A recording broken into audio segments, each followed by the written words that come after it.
तंत्र म्हणजे आपण एखाद्या दैवतेची शक्ती आपल्या आतमध्ये आत्मसात करण्यासाठी केलेली साधना. त्या मंत्रांनी एक काही वाईट शक्ती, काही वाईट आत्मे तो हेतू साध्य करण्यासाठी त्यांना एक विशिष्ट प्रकारची एक रिच्युअल करतात, पूजा करतात. लिंबू, काळ्या रंगाच्या बाहुल्या तयार करून, त्याच्यानंतर हाडं वापरतात.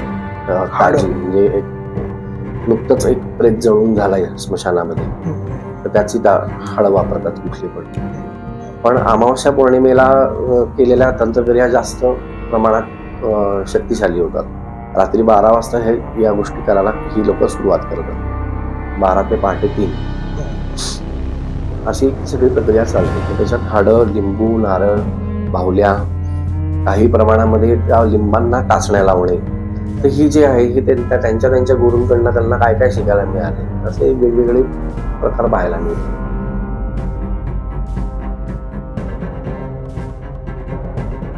नमस्कार मित्रांनो, माझं नाव आहे मंगल शंभू आणि तुम्ही पाहत आहात भयानक अनुभव. आज आपल्यासोबत कौस्तुभ सर पुन्हा आलेले आहेत पुण्यावरून, आणि ह्या व्हिडिओमध्ये मी कौस्तुभ सरांचं इंट्रोडक्शन किंवा त्यांच्याविषयी परिचय तुम्हाला देणार नाही. हा त्यांचा 3रा व्हिडिओ आहे आपल्या चॅनलवर, आणि जे या आधीचे 2 व्हिडिओ आहेत ते आपल्या डिस्क्रिप्शन मध्ये आहेत, तुम्ही तिथून जाऊन बघू शकता. हा व्हिडिओ देखील तितकाच महत्त्वपूर्ण असणार आहे.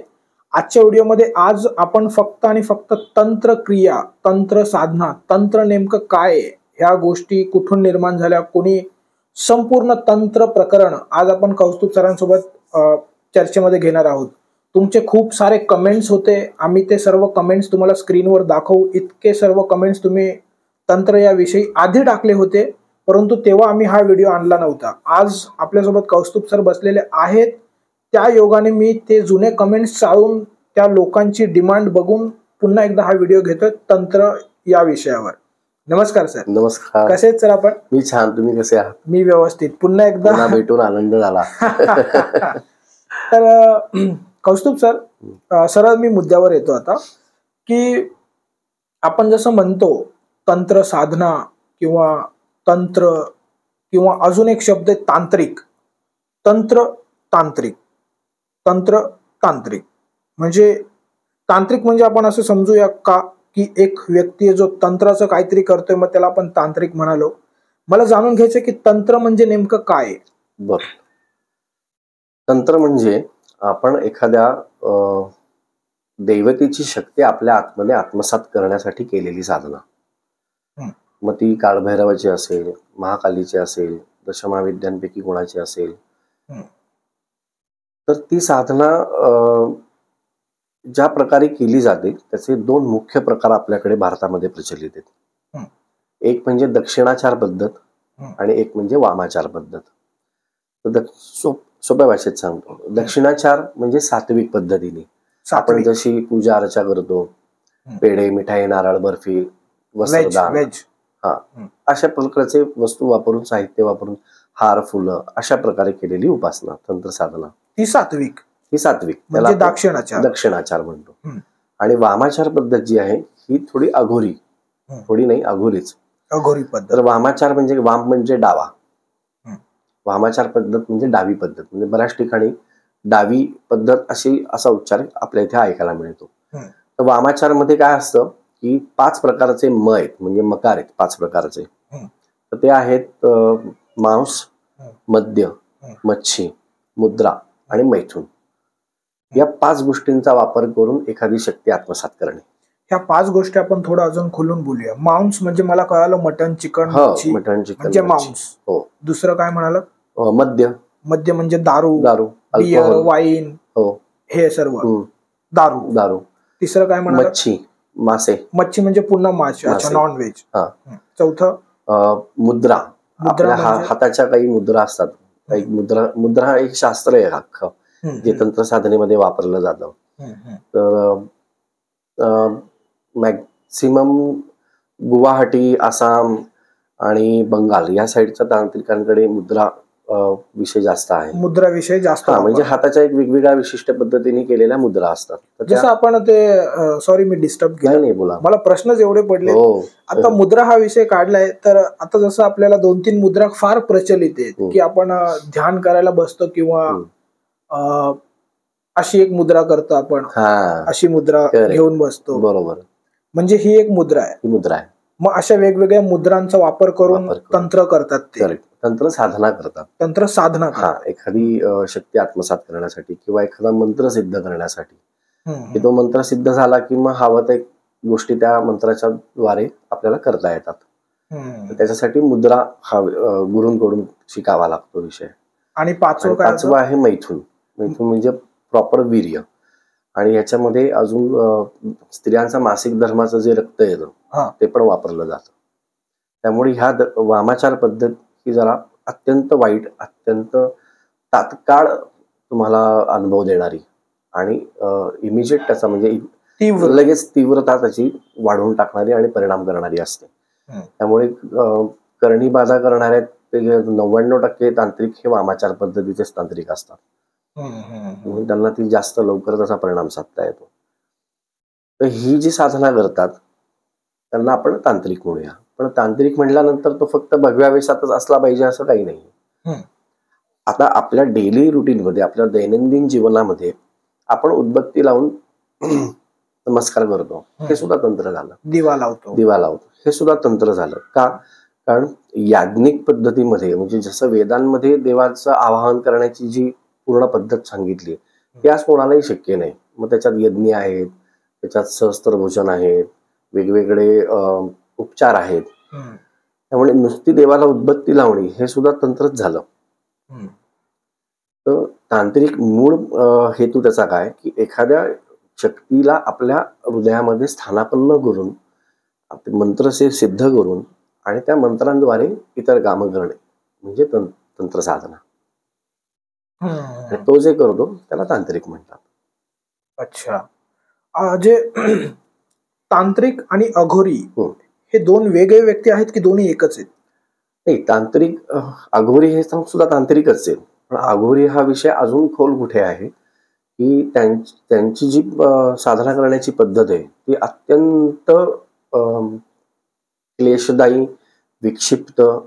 मग त्याच्यात वेगवेगळ्या प्राण्यांचे बळी आहेत, त्याच्यात वेगवेगळ्या प्राण्यांचं मांस खाणं आहे, ते सगळं म्हणून त्याला अघोरी. तर ते अघोरीचा एक मूळ तत्व काय पाळतात की संपूर्ण विश्व देवाने निर्माण केलंय. तर त्या संपूर्ण विश्वात जे जे आहे ते सगळं देवाचंच आहे. त्यामुळे कुठल्याच गोष्टीला वाईट म्हणायचं नाही. सो कितपत सांगणं बरोबर आहे मला माहित नाही. म्हणून ते डुक्कर सुद्धा खाऊ शकतात, ते कुत्रं सुद्धा खाऊ शकतात, आणि ते सगळं देवाचंच आहे असं मानतात. आणि त्यांच्या त्या विशिष्ट पद्धती ज्या आहेत त्या अतिशय विदारक आहेत. म्हणून त्यांना अघोरी म्हणतो की जे एक तर मुळात प्रापंचिक राहत नाहीत, ते स्वतः एकटे राहतात. त्यांच्या साधना एकटेपणाने चाललेल्या असतात, गुरूंच्या देखरेखीखाली चाललेले असतात. गुरूंच्या मार्गदर्शनाशिवाय इथली कुठलीच गोष्ट यशस्वी नाही होत. त्यामुळे अघोरी सुद्धा हे तांत्रिकच आहेत. आणि अल्पशा प्रमाणामध्ये आपण सुद्धा ज्या काही पूजा अर्चा करतो त्या सुद्धा तांत्रिकच आहेत. मी असं ऐकलंय की अघोरी म्हणजे अतिशय पॉवरफुल असतात, एकदम फार शक्तिशाली असतात. खूप शक्तिशाली. हो, खूप खरं आहे. म्हणजे काही अघोरी आपल्या ते आता कुंभमेळा झाला, तुम्ही जर पाहिला असेल त्याचे काही व्हिडिओ. एक रुद्राक्षवाले होते, त्यांनी काहीतरी 125 किलो रुद्राक्ष कप. तर ती एक त्यांची काहीतरी शिवालाचं साधन करण्याची एक पद्धत झाली. एक साधू होते, त्यांनी एक हातच असा वरती ठेवलाय खूप वर्ष, तो खाली नाही घेतला.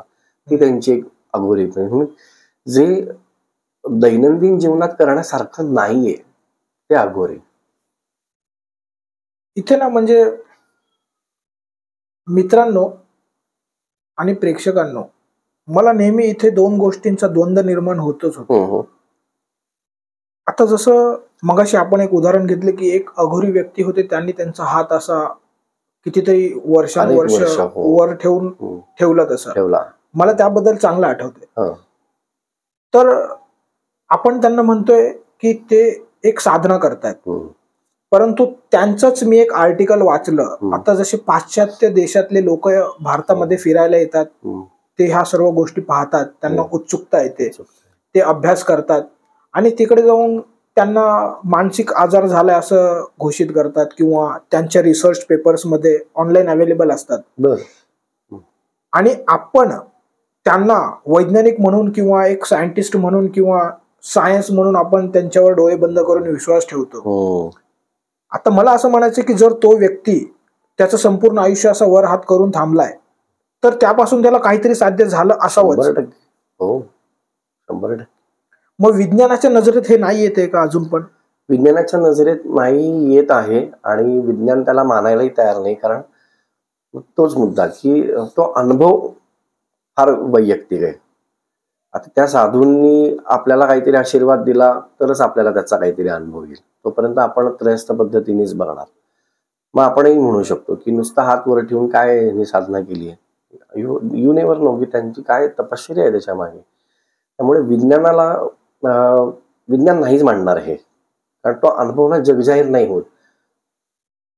म्हणजे मला समजा एखादा भूताचा अनुभव आला, तो मला आला, पण मला आला तोच अनुभव तुम्हाला द्यायचा आहे मला, कारण तो तुमचा विश्वास बसला पाहिजे, तर तो माझ्या हातात नाही. त्यामुळे तुम्ही माझा अनुभव खोटा पण मानू शकता, विश्वास असेल तर खराही मानू शकता. त्यामुळे विज्ञान इथपर्यंत नाहीच पोहोचणार. मग कुठेतरी आता पृथ्वीवर हिंदू संस्कृती आणि सनातन हे हजारो लाखो वर्ष आधी आहे. आपण जर डार्विनचा जो सिद्धांत आहे त्याच्यामध्ये त्यांनी सांगितलं की मनुष्य आधी माकड होता, मग ते ग्रोथ होऊन मग माणूस झाला, त्याच्यामध्ये मला खोलवर नाही जायचंय.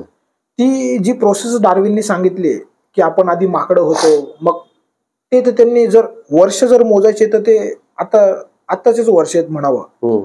जर मी तुलना केली लाखो वर्षांची, मी एका बाजूला तुलना करतोय लाखो वर्षांची आणि दुसऱ्या बाजूला तुलना करतोय 2000 वर्षांची, बरोबर. तर जास्त म्हणजे लाखो वर्ष ना. आपला इतिहास हा लाखो वर्षांआधीचा आहे, हिंदूंचा इतिहास, सनातन इतिहास. बरोबर. त्यामध्ये आपले जे पुराण आहेत, शास्त्र आहेत, त्यामध्ये खूप खूप लाखो वर्षाआधी तंत्रांचा उल्लेख आहे. पण आताची पिढी लाखो वर्षाचा इतिहास आणि हे ग्रंथ वगैरेंवर त्यांना विश्वास नाही. पण हे 2000 वर्ष आधी, 1000 वर्ष आधी कोणीतरी काय कागद लिहिले पाश्चात्य देशात, आपण डोळे बंद करून ते ऐकतो. ह्यावर मला नेहमी द्वंद्व असतो. जाऊ दे, विषय आपण भरकटवला. तंत्रावर असं येऊया की आता समजा याच्या मागच्या एपिसोडमध्ये आपण बोललो होतो की समजा मला जर एखाद्यावर काही क्रिया करायची आहे तर मी एखादा तांत्रिक पकडतो, त्या तांत्रिकला मी सांगतो अरे ह्याचं असं असं करून टाक, तर तो तांत्रिक अशी काय प्रक्रिया करत असेल त्याबद्दल तुम्ही आम्हाला नॉलेज द्या, कारण तुम्ही अभ्यास केलेला आहे. तो तांत्रिक अशा काय गोष्टी करतो की खरोखर त्या माणसाचं नुकसान होतं? बरोबर, चांगला प्रश्न विचारला. इथे ना वामाचार पद्धतीनेच केली जाते 99-100%. त्याच्यामध्ये काय करतात, त्या तांत्रिकांनी ज्या कोणीची साधना केली असेल आणि जे कोणी तो मंत्र वापरत असेल, त्या मंत्रांनी एक काही वाईट शक्ती, काही वाईट आत्मे तो हेतू साध्य करण्यासाठी त्यांना एक विशिष्ट प्रकारची एक रिच्युअल करतात, पूजा करतात. त्याच्यामध्ये ते वापरतात मॅक्सिमम टाइम लिंबू, काळ्या रंगाच्या बाहुल्या तयार करून, त्याच्यानंतर हाडं वापरतात ताजी, म्हणजे एक नुकतंच एक प्रेत जळून झालाय स्मशानामध्ये, तर त्याची हाडं वापरतात कुठली पण. आणि वेगवेगळ्या प्रकारचे बळी, कोंबड्याचा बळी दिला किंवा काही डुकराचा बळी दिला किंवा काही अशा टाईप, अशा प्रकारे ते एक तंत्र साधना करतात. त्यांच्या त्या साधनेमुळे त्यांचे जे मंत्र सिद्ध झालेले आहेत ते सिद्ध झाल्यामुळे या वाईट शक्ती त्यांच्या कंट्रोलमध्ये येतात, ताब्यात येतात. आणि मग त्या आलेल्या वाईट शक्तींना ताब्यात घेऊन त्या माणसाने काय हेतू करायला सांगितलाय ते काम त्याला करायला सांगतात. मग त्या वाईट शक्त्या त्या माणसावरती काम करायला सुरुवात करतात. ही एक साधारण प्रक्रिया. त्यामुळे ह्याच्यासाठी तसं बघायला गेलं तर वेळ काळ ह्या गोष्टींची काही बंधनं नाहीयेत, पण अमावस्या पौर्णिमेला केलेल्या तंत्रक्रिया जास्त प्रमाणात शक्तिशाली होतात. आणि या सगळ्या तंत्रक्रिया रात्री 12च्या नंतर चालतात. रात्री 12 वाजता या गोष्टी करायला ही लोक सुरुवात करतात. 12 ते पहाटे 3 अशी ती सगळी प्रक्रिया चालते. मग त्याच्यात हाडं, लिंबू, नारळ, बाहुल्या, काही प्रमाणामध्ये त्या लिंबांना टाचण्या लावणे, तर ही जे आहे हे त्यांच्या गुरूंकडनं त्यांना काय काय शिकायला मिळाले तसे वेगवेगळे प्रकार पाहायला मिळतात. काही ठिकाणी लिंबांवरती नावं लिहिलेली असतात, काही ठिकाणी फोटोग्राफ्स काढून ठेवलेले असतात, त्याच्यावरती काहीतरी हळदी कुंकू, त्याच्यावर काहीतरी लिंबू लावायचं, कणकीच्या बाहुल्या तयार करायच्या, हे पण केलं जातं. असं ते वेगवेगळं आहे आणि ते खूप खोल आहे. याच्याशी निगडीत एक प्रश्न माझ्या डोक्यात आता आला की जसं तुम्ही म्हणाले की बाहुली तयार केलेली असते. आता पिक्चर मध्ये, सिनेमामध्ये, तुम्ही हॉरर पिक्चर मध्ये अशा भरपूर वेळा आपण बघितले. मित्रांनो, तुम्ही पण बघितलेच असेल की त्याच्यामध्ये एखादा तांत्रिक असतो, तो तांत्रिक इकडे एखाद्या बाहुलीला असं पिन टोचतोय, तर तिकडे कितीतरी लांब किलोमीटर दूर बसलेल्या व्यक्तीला त्याचा आघात होतोय. हे 100% खरं आहे. हे खूप खरं आहे आणि हे होतं, अतिशय खरं आहे. मग ह्याचं नेमकं कनेक्शन काय? आता त्याचं तर काय कनेक्शनच नाही ना. बाहुली इकडे, तो माणूस तिकडे. त्याचं कनेक्शनच तंत्रसाधन आहे. त्या बाहुलीला त्याचं नाव, त्या व्यक्तीचं नाव दिलेलं असतं. आता पूर्वी काय व्हायचं, पूर्वी आता व्हॉट्सअप आणि इतर टेक्नॉलॉजीजमुळे ना फोटो खूप सोयीस्कर उपलब्ध झाले. पूर्वी हे फोटो उपलब्ध होत नव्हते जुन्या काळामध्ये. 21 वर्ष मागे जाऊ आपण, तर तेव्हा एखाद्या व्यक्तीवर तंत्रक्रिया करण्यासाठी त्याच्या वापरातली कुठली तरी वस्तू मिळवणं गरजेचं असायचं. अच्छा. मग भले तो रुमाल असेल, एक केस असेल एखादा, अगदी गाडीच्या चावीचा सुद्धा उपयोग केला जाऊ शकतो. पायाखालची माती, म्हणजे आता मी कुठेतरी उभा आहे आणि मी जस्ट तिथून चालत पुढे गेलो, तर ज्याला करायचं असेल तो बरोबर तिथे संधी साधून काय करतो, माझा पाय जिथे होता त्या पायाखालची माती घेतो. ह्याच्यावरती सुद्धा तंत्रक्रिया होऊ शकते. इतकं बारीक आहे, इतकं बारीक आहे. आणि आता काय होतं, सोशल मीडियामध्ये फोटो असतात अवेलेबल, व्हॉट्सअपला फोटो डीपी अवेलेबल असतात, किंवा कुठे ना कुठेतरी आपण आपले कोणाकडे कुठेतरी फोटो पाठवत असतो, ते सहज उपलब्ध होतं. त्यामुळे आता फोटोंवरनं सुद्धा हे करणं फार सोपं होतं. हा एक विषय आहे. असं ते इतकं खोल जात राहतं की त्याचा अंतच नाहीये. म्हणजे याच्यात अनेक प्रकार आहेत. म्हणजे काही ठिकाणी असं पण आहे की छोटी मडक्याची हंडी असतात, छोटी, त्या मडक्याच्या हंडीमध्ये मी मगाशी सांगितलेले जे 5 मकार आहेत, त्या 5 हंड्या करायच्या, त्या 5 मकार त्याच्यामध्ये घालायचे, त्या 5ही मडक्यांमध्ये ज्या व्यक्तीवर किंवा ज्या कुटुंबावर करायचे त्यांचे फोटो घालायचे, आणि हे सगळं कुठेतरी स्मशानामध्ये 5 फूट खड्डा खोडून गाडून टाकायचं. ही पण एक प्रक्रिया आहे वामाचार. तर त्यांनी त्या व्यक्तीला त्रास व्हायला सुरुवात होते. त्यामुळे जेव्हा इथे बाहुलीला काहीतरी मी लिंबू टोचतोय आणि तिकडे हजारो मैल एखाद्या माणसाला त्रास होतोय, हे त्या तंत्रसाधनेमुळे शक्य होतं. तो करणारा त्याचे मंत्र सिद्ध करून बसलेला आहे, त्याला कुठल्या तरी गुरूंचा आशीर्वाद आहे, तंत्रसाधना पूर्णपणे यशस्वी झालेली आहे. अशाच लोकांचंच ते होतं. आपण 10-20 दिवस मंत्र जाप केला आणि काहीतरी करायला गेलो तर चांगलंही होणार नाही आणि वाईट तर त्याहून होणार नाही. या मंत्र सिद्ध करण्यासाठी अनेक वर्षांची तपश्चर्या असते त्यांची. मी असं ऐकलं की तांत्रिक भूतांना ताब्यात घेतात. हो. आत्म्याला ताब्यात घेतात. हे खरंय? एकदम खरंय. जसं आपण हे पाहतो ना की काही लोकांना मृत्यू होतो. मृत्यू झाल्यानंतर काय होतं हे आपल्याला कधीच कळत नाही. पण याचंही सगळं शास्त्रोक्त वर्णन गरुड पुराणामध्ये आहे. बरोबर. त्याचा सगळा प्रवास तो सांगितलाय. तांत्रिक लोकांना कोणते आत्मे वश होतात किंवा कोणते ताब्यात घेऊ शकतात, जे मुळात जीवन जगताना अत्यंत वाईट वृत्तीचे होते, दुसऱ्यांचं नुकसान चिंतणारे होते, व्यसनी होते, जळू मनाचे होते, असेच आत्मे फक्त तिथे, किंवा ज्यांच्या सगळ्याच इच्छा अपूर्ण राहिल्या आहेत किंवा काही स्पेसिफिक महत्वाच्या इच्छा अपूर्ण राहिल्या आहेत, अतृप्त राहिल्या आहेत, ते आत्मे सगळे इथे वश होतात. जशी माणसं चांगली असतात तशी वाईटही असतात. चांगल्या माणसांचे आत्मे अशा ठिकाणी वश नाही होत. त्यामुळे तांत्रिक माणसांना माहिती असतं आपल्याला कोणी ना कोणीतरी वश होईल, कारण भूत ही सगळीकडे आहेत. जसे आपले लोकांची गर्दी दिसते आपल्याला, तेवढीच दुसऱ्या पारलौकिक विश्वामध्ये तेवढीच भूतांची गर्दी आहे. भूत सगळीकडे असतात. ते प्रत्येकाला ते अस्तित्व दाखवतातच असं नाहीये. जर भूत सगळीकडे आहेत आणि भूत प्रत्येकाला त्यांचं अस्तित्व दाखवत नाहीत, मग माणसांना त्यांना भ्यायचं कारण काय? आपण का त्यांना घाबरावं? घाबरायला कारण काही काही नुकसान करणारे असतात ना. जर एखादा आत्मा लागला एखाद्याला कुठल्याही कारणाने असेल, तो जर मुळातच वाईट असेल तर तो, आता जसं आपण कंज्युरिंग सिनेमा माहिती असेल, तर कंज्युरिंग मध्ये घडलेल्या गोष्टी हा खरा घडलेल्या गोष्टी आहेत. ते दुसऱ्याला नुकसान करणारे आत्मे असतात, दुसऱ्याला नुकसान करणाऱ्या वाईट शक्ती, मोठ्या प्रभावीशाली वाईट शक्ती पण असतात. आम्ही लहान असताना एक झपाटलेला नावाचा पिक्चर होता, त्यामध्ये प्रेक्षकांना लगेच आता आठवेल ते आणि हसायला देखील येईल थोडस, जसं मला आलं. त्या पिक्चर मध्ये असं दाखवलंय की तो तात्या विंचू असतो, तर तो जो कुबड्या म्हणून खवीस म्हणून एक दाखवलाय, तो एक व्यक्ती असतो, तो जिवंत असतो, त्याला नंतर पोलिसांची गोळी लागते तर तो मरतो आणि त्याची आत्मा नंतर त्या तात्या विंचू नावाच्या त्या बाहुल्यांमध्ये तांत्र साधना करून ते त्याच्यामध्ये घालतात आणि तो निर्जीव भावला जिवंत होतो.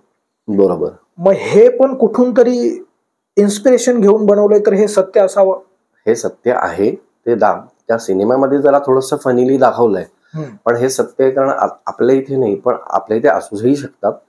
पण ॲनाबेल नावाची जी सिरीज आहे त्याच्यामध्ये जी बाहुली दाखवली आहे, त्या घटना 75 आणि 80 मध्ये खऱ्या घडलेल्या आहेत. आणि ते एड वॉरेन जे नवरा बायको होते, पॅरानॉर्मल इन्व्हेस्टिगेटर्स आणि डेमोनॉलॉजिस्ट, म्हणजे एक भूतविद्या जाणणारे, त्यांनी तो आत्मा कंट्रोलमध्ये आणून वश करून तो कैद करून ठेवला. तर असे आत्म्यांना कैद करणारे चांगले तांत्रिक पण आहेत, की जे लोकांना त्रास देऊ नये म्हणून असे आत्मे कैद करून ठेवतात. अशा वाईट शक्तींवरती नियंत्रण आणण्याचा प्रयत्न करतात. पण हे पूर्णपणे सत्य आहे आणि खरं आहे. म्हणजे याचा अर्थ आत्मा निर्जीव वस्तूमध्ये पण प्रवेश घेऊ शकतो? हो. ते एक वेगवेगळ्या प्रकारचे निर्जीव वस्तूला अटॅच्ड पण होऊ शकतात. म्हणजे अटॅच म्हणजे संलग्न आपण म्हणू, की उदाहरणार्थ की एखादा व्यक्तीला मृत्यू आलाय आणि त्याला त्याची गाडी खूप प्रिय होती. एक त्याची बाईक असेल समजा, टू व्हीलर, ती त्याच्या खूप प्रिय आहे. तर त्याचा जीव जर त्याला अटॅच्ड असेल तर बरोबर अशा घटना घडवू शकतो की त्याच्या गाडीवरती कोणी वापरलं तर त्याचा ऍक्सिडेंट करेल, ती गाडी वापरू देणार नाही, किंवा अशा टाईपचे काहीतरी तो अनुभव देऊ शकतो. त्यामुळे निर्जीव वस्तूला ते संलग्न होतात आणि त्यांची स्पंदनं तिथे जाणवू पण शकतात. आणि मोस्टली ते त्यांच्यावर डिपेंड असतं. जर त्यांना असं वाटलं ना की मला माझं अस्तित्व याला जाणवून द्यायचंय, तरच ते जाणवलं. आपल्या चॉईसने नाही आपण त्याचा अनुभव घेऊ शकत. परंतु तांत्रिक हे सर्व करू शकतो. तंत्रविज्ञानामधले काही अनुभव किंवा काही अशा भयानक गोष्टी ज्या तुमच्या कानावर आल्यात किंवा तुम्ही पाहिल्यात, किंवा अशी काही हॉरर एखादी घटना किंवा तुमचा स्वतःचा अनुभव, यापैकी काही तुम्ही सांगू इच्छिता का? हो. आता तू जो विषय आत्ता मुद्दा बोललास त्या विषयानेच माझ्याकडे एक आहे. एक केस माझ्याकडे आली होती अशीच. त्यांचं घर चेक करायला मी गेलो आणि त्यांचा विषय असाच होता की बिझनेस होत नव्हता अनेक वर्ष, सगळ्या प्रकारे प्रयत्न झालेत, कर्ज वाढलंय, या व्यक्तीच्या आईची तब्येत खूप सातत्याने आजारी राहते आणि दर 3-4 महिन्यांनी खूप मोठमोठ्या अमाऊंटचे ऑपरेशन्स लागत आहेत. तर त्यांना हा सगळा एकंदरीत 7-8 वर्षाचा त्रास पाहून त्यांना असं वाटलं की काहीतरी बाहेरचा असू शकतो. म्हणून मी जेव्हा घर चेक करायला गेलो, माझ्या पद्धतीने चेक केलं, तर तिथे मला 2 गोष्टी आढळल्या. त्यांच्या टेरेसमध्ये एक कोरफडाची एक कुंडी होती. कोरफड रोपट? हा, रोपट. अगदी छोटं होतं, असं एवढं असेल. ते पाहिल्या मला त्यातली स्पंदनं आली आणि मी त्यांना आधीच सांगितलं की हे तुम्हाला कोणी गिफ्ट केलं. म्हणजे एवढा मी कॉन्फिडंट होतो की हे तुम्हाला गिफ्ट आलेलं आहे, हे तुम्ही विकत नाही आणलेलं. तर त्या काकूंनी सांगितलं, त्यांच्या एका नातेवाईकांचं नाव, त्यांनी हे गिफ्ट केलं. म्हणलं हे काढा. पण त्याच्यामध्ये काहीतरी एक विशिष्ट तंत्र साधना करून तिथे ठेवलेलं आहे. त्याच्यामुळे घरामध्ये अत्यंत अशांती आहे. मग बेडरूम चेक केली तर बेडरूम मध्ये तुम्हाला विश्वास नाही बसणार, एक शोची आहे पण एक राधाकृष्णाची फ्रेम आहे. शोची आहे पण राधाकृष्ण आहे आणि व्यवस्थित मोठी फ्रेम आहे. त्या फ्रेम मधनं पण मला नकारात्मक ऊर्जा आली. सो असं नाही की देवाचं फ्रेम आहे तर काही होणार नाही. त्या फ्रेम मध्ये ती फ्रेम पण त्यांना एकाने गिफ्ट केली होती. तर जेव्हा मी त्यांना सांगितलं की ह्या फ्रेम मध्ये पण प्रॉब्लेम आहे, ही फ्रेम पण काढा, तर लगेच त्या व्यक्तीने त्याला दुजोरा असा दिला की जेव्हा आम्ही ही फ्रेम लावली इथे तेव्हापासूनच आम्हाला नवरा बायकोंमध्ये भांडणं व्हायला सुरुवात झाली.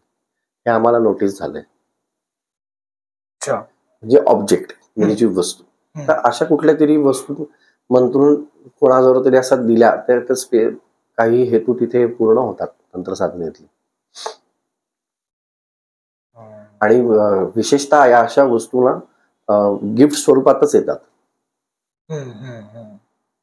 सहसा आपल्यावर जळणारे माणसं हे करतात असं. पण ही खूप मी मानतो ही खूप पहिल्या पायरीची हे झाली. याचा परिणाम फार काळ टिकेलच असं नाहीये. अगदी पहिल्या पातळीवरची क्रिया म्हणून. कारण ती फ्रेम किंवा ती वस्तू बाजूला काढून गेली की त्याचा परिणाम संपला. पण ती जोवर आहे तोवर ते परिणाम करत राहणार. आपल्या एका प्रेक्षकाने आमच्या टीमकडे घटना पोहोचवली होती. बर. त्यातमध्ये त्यांचं म्हणणं असं होतं की त्यांची जी म्हणजे नातं आहे, समजा आता जास्तच नाव नको घ्यायला, प्रेक्षकांना मला गोंधळ नाही करायचा कुठलाच, परंतु त्यांचे एक जवळचे नातेवाईक आहेत. तर त्यांचं असं म्हणणं आहे की जळूपणामुळे त्यांनी माझ्या नवऱ्यावर अ ब क नावाचं काहीतरी केलं. ओके. आणि त्यामध्ये त्यांच्या नवऱ्याचा मृत्यू झाला असं त्यांचं म्हणणं आहे. परंतु त्यांची जे मुलं आहेत, त्यांना एक मुलगी आहे, ती मुलगी बाहेर देशामध्ये जॉब करते. ओके. एवढी शिकली आहे, छानपैकी लाखो रुपये तिला पगार आहे. ते सर्व ह्या गोष्टींना नकार देत आहे. आता ती त्यांची वैयक्तिक गोष्ट आहे, त्यामध्ये मला काही समस्या नाही. पण त्यातून मला प्रश्न असा निर्माण होतो की हे सत्य आहे का की तंत्रक्रिया मध्ये आपण दुसऱ्याचा जीव देखील घेऊ शकतो? हो, 100% घेऊ शकतो. एवढं तीव्र. आणि पण आत्ताच्या काळामध्ये इतक्या तीव्रतेने करणारे तांत्रिक खूप कमी आहेत. सुदैवाने जर कोणाच्या हातात तो लागला आणि त्याने दुर्दैवाने जर कोणावरती केलं तरच ते साध्य होऊ शकतं. तंत्रसाधनेमध्ये मुख्य करून 6 प्रकार आहेत. त्याची नावं अशी आहेत: जारण, मारण, उच्चाटन, स्तंभन, मोहन आणि विध्वंसन. या विध्वंसन वशीकरण येतं. अच्छा. तर याच्यामध्ये मारण क्रिया जी आहे ना, ती मारण क्रिया अत्यंत अचूक पद्धतीने करायला त्यातला एक तर पूर्ण नॉलेज असलेला आणि अनुभवी असलेलाच तांत्रिक लागेल. आणि ज्या व्यक्तीला मारण्याचा त्यांचा हेतू असेल, त्याचं गोत्र लागतं, त्याची जन्मतारीख लागते, तो एखाद्या कुठच्या तिथीला जन्माला आलाय त्या तिथीवरतीच ती क्रिया केली गेली पाहिजे. त्याच्या काही वस्तू वापरलेल्या मिळाल्या पाहिजेत. ह्या सगळा प्रकार आहे त्याच्यामध्ये. त्यामुळे मारण क्रिया माझ्या हिशोबाने आत्ताच्या काळामध्ये फार कमी घडत असेल. 1% असेल फार तर 1%. पण तेवढं आत्ता ताकदीने करणारे तांत्रिक कमी आहेत. पण मारण क्रिया आहे आणि हे होऊ शकतं आणि खूप कमी काळात होऊ शकतं. म्हणजे 3 दिवस, 11 दिवस, 21 दिवस अशा हवे त्या दिवसामध्ये आपण एखादा तांत्रिक त्या व्यक्तीला मृत्यू देऊ शकतो. म्हणजे पूर्णपणे सत्य आहे. पूर्ण सत्य आहे. मग यावरून मला तर हेच कळतं की जे लाखो वर्ष आधी आपले जे ग्रंथ पुराण जे सर्व लिहिलंय ना, ते कुठेतरी फार विद्वान होते ते. बरोबर.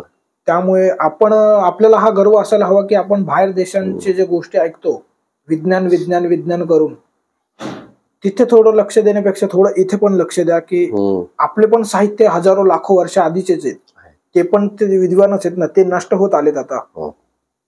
बरोबर. हे सगळं ऋषीमुनींनीच तर लिहिलेलं आहे, साधना करून मिळवलेलं आहे. आणि आपल्या ग्रंथांवरती आपण विश्वास ठेवला पाहिजे. नक्कीच. जे तंत्र साधनेचे जे मूळ स्त्रोत आहे ते भगवान शिव आहे.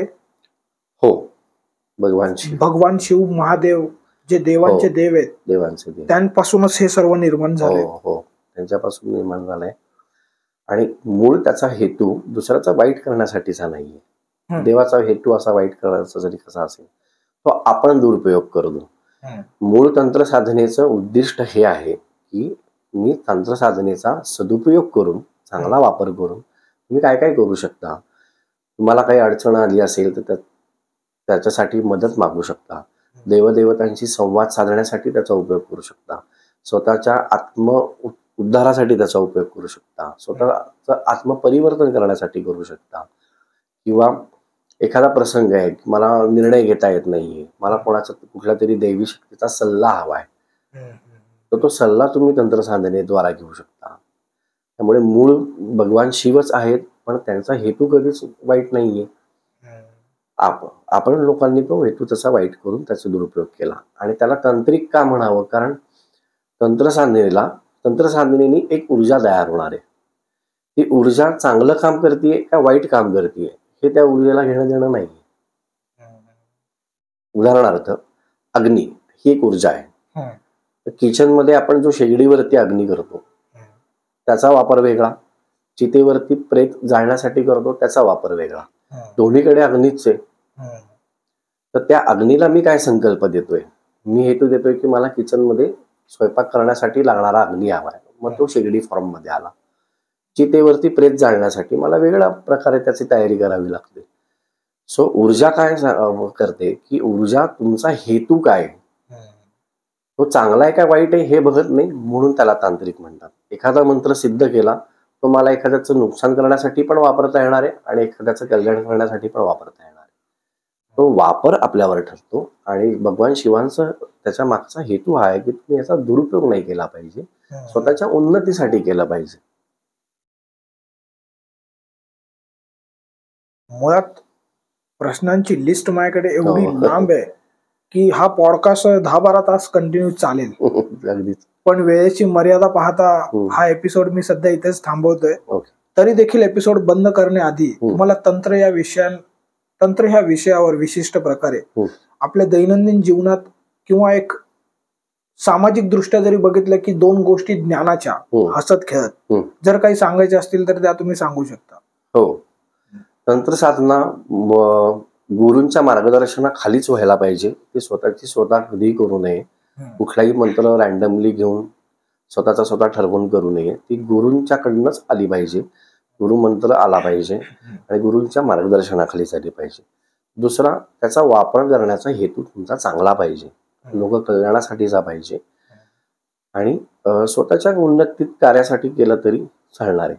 पण ह्याच्या व्यतिरिक्त तुम्ही उगाच कुठल्याही, म्हणजे प्रेक्षकांना विनंती आहे की एखादा अमुक एक व्हिडिओ पाहिला तर अमुक एक पाहिला मग ही एक साधना करायला बसलो तर नाही. तंत्र साधना जर गुरूंच्या मार्गदर्शनाखाली नाही झाली तर त्याचे दुष्परिणाम खूप मोठे आणि महाभयंकर होतात. कारण मंत्र, त्याला आपण मंत्र का म्हणतो, त्याचा उच्चार व्यवस्थित झाल्यानंतर जे फळ मला मिळणार आहे, तर त्याचा उच्चार व्यवस्थित न झाल्यामुळे येणारं पण फळ मलाच भोगायचं आहे. म्हणून ते गुरूंच्या मार्गदर्शनाखाली व्हावं. आत्ता तरी एवढंच मला सांगायचं वाटतंय. आणि त्याच गोष्टीला मला अजून एक गोष्ट आठवली जी आपण मागच्या एपिसोड मध्ये चर्चेत घेतली होती. ओके. की दुसऱ्यांचं कसं मी वाईट करू तांत्रिकाला धरून, त्या गोष्टी सोडा. ते आपल्या मराठीमध्ये म्हण आहे, अति शहाणा त्याचा बैल रिकामा. आता मला एखाद्या व्यक्तीवर जळूपणा आलाय, अरे त्याची प्रगती झाली, माझी का नाही झाली, तर मी माझी प्रगती सोडून त्याची प्रगती खाली घसरवू, त्याच्यासाठी काहीतरी तांत्रिक एखादा पकडला, कर रे ह्याला खाली, अशा गोष्टी तुम्ही कराल तेवढ्या पुरत्या, पण ते पाशांनंतर उलट उघड पडणार आहे. हे मागच्या एपिसोड मध्ये फार छान आपण चर्चेत घेतलंय. त्या एपिसोडची लिंक तुम्हाला डिस्क्रिप्शन मध्ये दिली आहे, तुम्ही नक्की बघा. तोपर्यंत कौस्तुभ सर, आपण आम्हाला वेळ दिला आणि पुन्हा एकदा आपण पुण्यावरून मुंबईला आले. ही वारी आता आपली अजून 7-8 वेळा सुरू राहणारच आहे. आणि धन्यवाद त्याबद्दल, तुम्ही आल्याबद्दल विशिष्ट प्रकारे आणि वेळ दिल्याबद्दल. लवकरच पुढच्या एपिसोड मध्ये भेटणार आहोत. येस, धन्यवाद. येस.